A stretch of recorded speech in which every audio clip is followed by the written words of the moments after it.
Assalamualaikum warahmatullahi wabarakatuh. Perkenalkan, nama saya Amdian Chandra Permana dari kelas 1C program studi manajemen. Di sini saya ingin membacakan opini saya. Opini saya tentang tantangan pasar dan solusi digital. Dari data Bank Indonesia, UMKM menjadi penopang 64% produk domestik bruto Indonesia pada tahun 2019 lalu. Tak hanya itu, UMKM juga menyumbang 95% penyerapan tenaga kerja se-Nusantara. Namun, malang tak dapat ditolak pandemi COVID-19 yang terjadi di seluruh dunia telah melumpuhkan aktivitas ekonomi global, termasuk merobohkan perekonomian Indonesia yang semula sedang beralih kencang.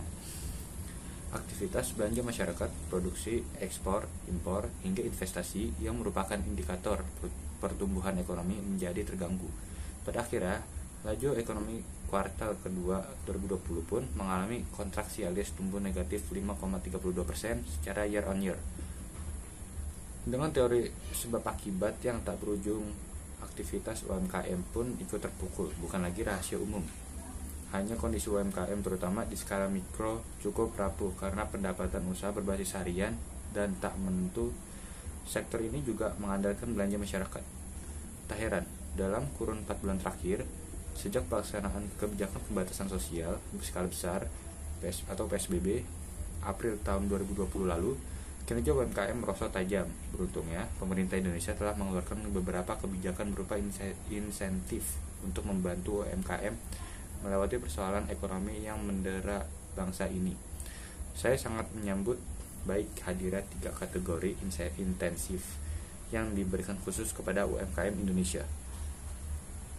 Pertama, insentif terbaru berupa bantuan hibah langsung dalam bentuk tunai sebesar 2,4 juta untuk usaha ultramikro. Pemerintah juga melakukan pendataan ulang terhadap usaha-usaha ultramikro yang mendaftar dan ingin mendapat fasilitas tersebut. Pada opini esai UMKM ini, saya mengapresiasi kebijakan bantuan tunai tersebut demi kemajuan usaha ultramikro nasional.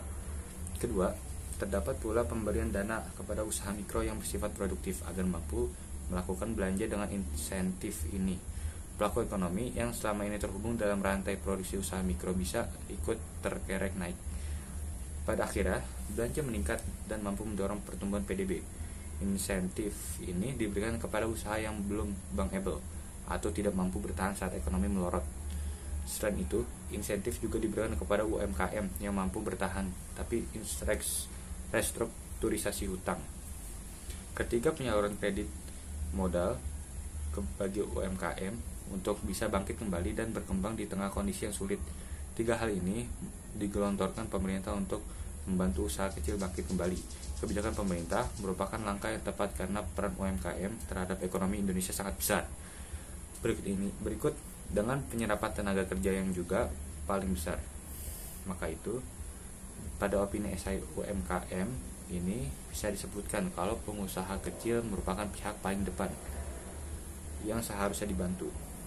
Pemerintah harus memprioritaskan sektor UMKM agar mampu mendongkrak kinerja ekonomi makro di Indonesia.